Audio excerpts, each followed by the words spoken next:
आज के इस वीडियो में हम बात करेंगे कि अगर आप एग्ज़ाम देने वाले हो तो आपको कौन सी गलतियां हैं जो आपके आपके एग्ज़ाम में आपको बिल्कुल भी नहीं करनी है, क्योंकि आपकी ये गलतियां जो हैं आपके मार्क्स कटवाती हैं और आपको बहुत ज़्यादा नुकसान होता है इससे।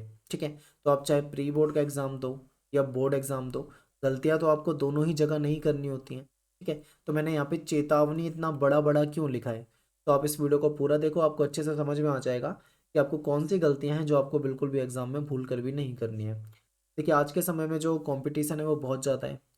बहुत सारे बच्चे काफ़ी मतलब आज के समय में आप ये लगा लो 99 मार्क्स ले आते हैं एक सब्जेक्ट में, कुछ बच्चे 100 भी ले आते हैं। ठीक है, यानी कि स्कोर जो है बहुत ऊपर होता है और बहुत सारे बच्चे जो हैं वो चाहते हैं कि उनके बहुत अच्छे मार्क्स आए, लेकिन वो पेपर में कोई ना कोई ऐसी गलती कर देते हैं जिसकी वजह से उनके मार्क्स कट जाते हैं। बहुत सारे बच्चे पूरे साल भर मेहनत करते हैं लेकिन छोटी सी गलती के कारण अपने मार्क्स कटवा लेते हैं।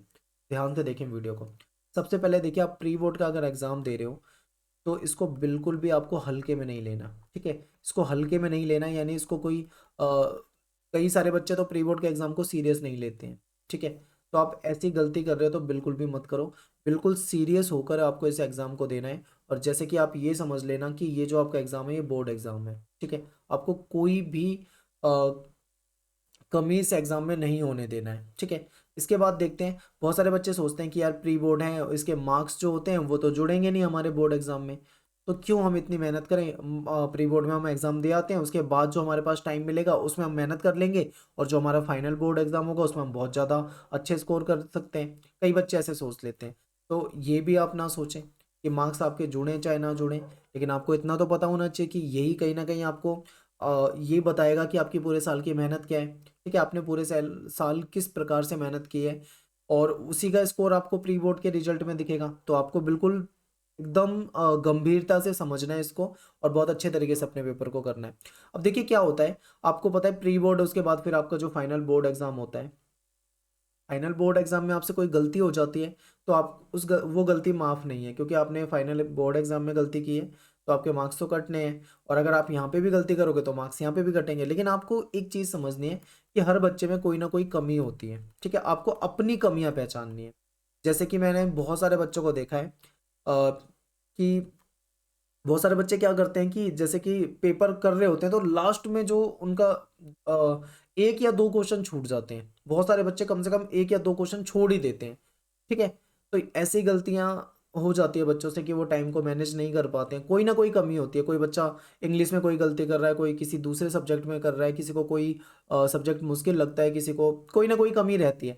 तो हर बच्चे की अपनी एक अलग कोई ना कोई कमजोरी होगी किसी सब्जेक्ट को लेकर, किसी टॉपिक को लेकर, लिखने के तरीके को लेकर। तो आपको आपकी कमियां जो हैं वो पहचान लेनी है। ठीक है, आप अपनी कमियां अगर पहचान लोगे तो आप ये समझिए कि कहीं ना कहीं आपको फ़ायदा होगा।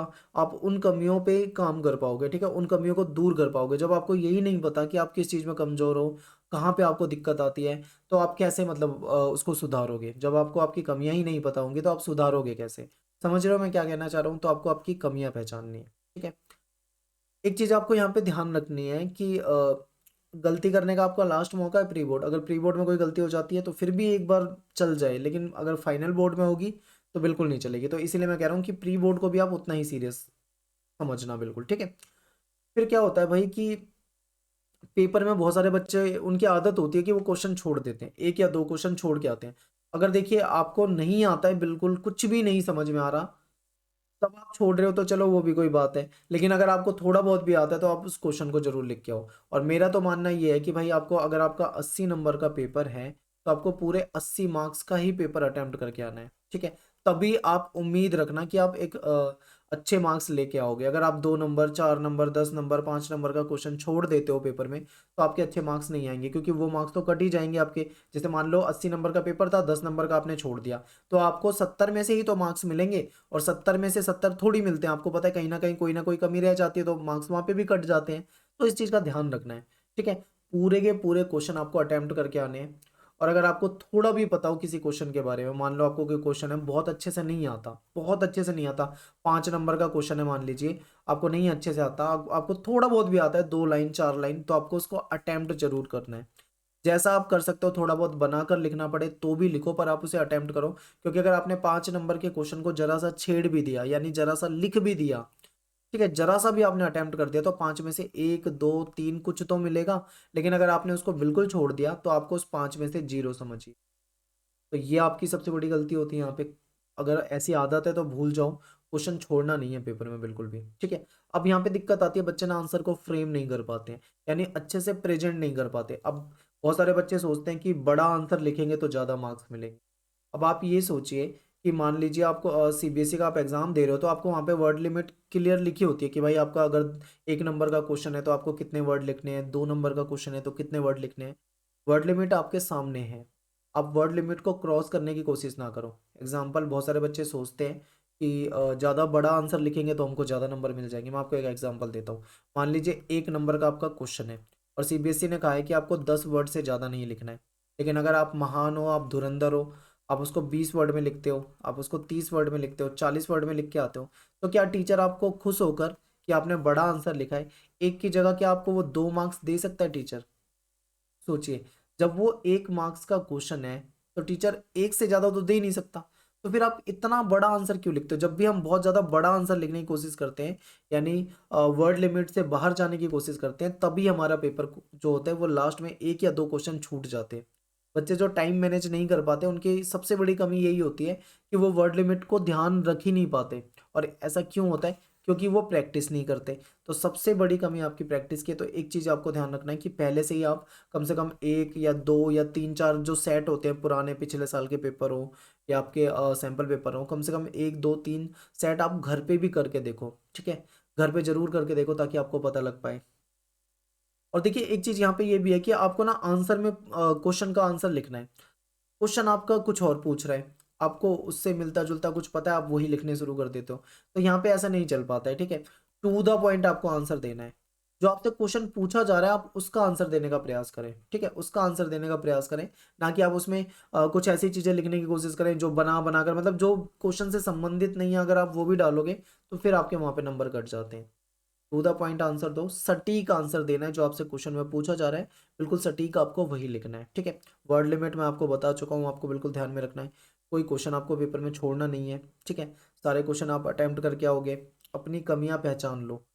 कोई भी कमी आपकी है तो उसको पहचानो और उस कमी पे काम करो ताकि आपके बोर्ड एग्जाम में आपको ये दिक्कत ना आए, ठीक है। रिवीजन वगैरह करके जाना है। और भी बहुत सारी टिप्स हैं। आप इन सभी चीज़ों को जो मैंने आपको वीडियो में बताया है, इसको जरूर ध्यान में रखना। पेपर में ऐसी गलतियां मत करके आना ताकि आपको समस्या नहीं आएगी, ठीक है। ठीक है, तो जो मैंने आपको बताया है इस चीज़ को ध्यान में रखना। और क्वेश्चन के आंसर लिखते हो, कुछ एग्जाम्पल वगैरह लिख सकते हो, एग्जाम्पल लिख देना। मेन पॉइंट को, अगर आपको कहीं पे कोई डेट या कोई फैक्ट आप लिख रहे हो तो उसको अंडरलाइन कर दोगे तो थोड़ा अच्छा लगेगा वो देखने में। और हैंडराइटिंग में बहुत सारे बच्चे कुछ इतना अच्छा लिखते हैं कि भाई वहाँ तो ठीक है, लेकिन कुछ बच्चे ऐसा लिखते हैं कि समझ नहीं आता टीचर को। हैंडराइटिंग के आपको कोई अलग से नंबर नहीं मिलेंगे, लेकिन आपकी हैंडराइटिंग ऐसी होनी चाहिए कि टीचर उसको पढ़ के समझ पाए कि आपने क्या लिखा है, तभी वो आपको मार्क्स देगा। अगर आप इतना भद्दा लिखोगे कि किसी सामने वाले को समझ नहीं आता तो भी आपके मार्क्स कटेंगे। तो इन बातों का ध्यान रखें और मिलते हैं नेक्स्ट वीडियो में। थैंक्स फॉर वॉचिंग सभी को। जय हिंद, जय भारत और ऑल द बेस्ट आपके एग्जाम के लिए। जब आपके एग्जाम हो जाए तो आप अपने क्वेश्चन पेपर वगैरह शेयर कर देना ताकि हम उस पर वीडियो बना पाएंगे, ठीक है। तो मिलते हैं नेक्स्ट वीडियो में।